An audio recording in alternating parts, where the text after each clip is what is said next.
Mr. Speaker, on September 29, 2025, the Committee on Ethics and Privileges, upon a unanimous vote of all members present, there being quorum, acquired jurisdiction over the verified complaint docketed as Committee Case Number 3, entitled Representative Ronaldo V. Puno et al. Versus Representative Francisco Kiko A. Barzaga of the 4th District of Cavite, for violation of Section 141A, Rule 20 of the Rules of House of Representatives on the Code of Conduct, Section 4C of Republic Act 6713, or the Code of Conduct and Ethical Standards for Public Officials and Employees, Article 142 of the Revised Penal Code, and conduct prejudicial to the best interest of the service.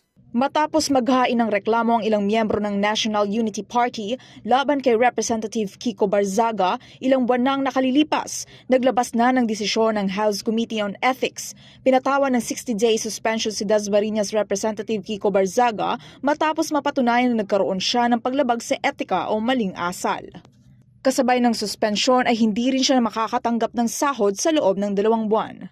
Ito ang parusang inaprubahan ng Kamara kung saan 249 na kongresistang bumoto, pabor na siya ay madisiplina, lampas-lampas sa 2/3 vote na kinakailangan para sa suspensyon.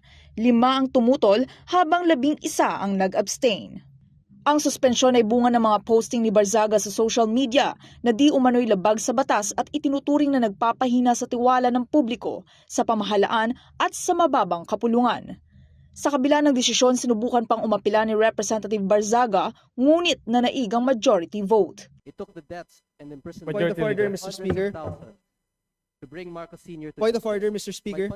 Bukod sa pinataw na parusa sa Kongreso, binigyan rin ng 24 hours si Barzaga para burahin ang mga posts nito online na nakitaan ng paglabag sa etika tulad na lamang ng mga kalaswaan, insulto sa kababaihan at pag-uudyok ng gulo. Samantala, bago pa ito, nakapagsampa na rin ng CIDG ng kasong inciting to sedition laban kay Barzaga habang inalis din siya sa listahan bilang isang reservist. Para sa totoong balita sa Bagong Pilipinas, Carms Magluyuan, Congress News.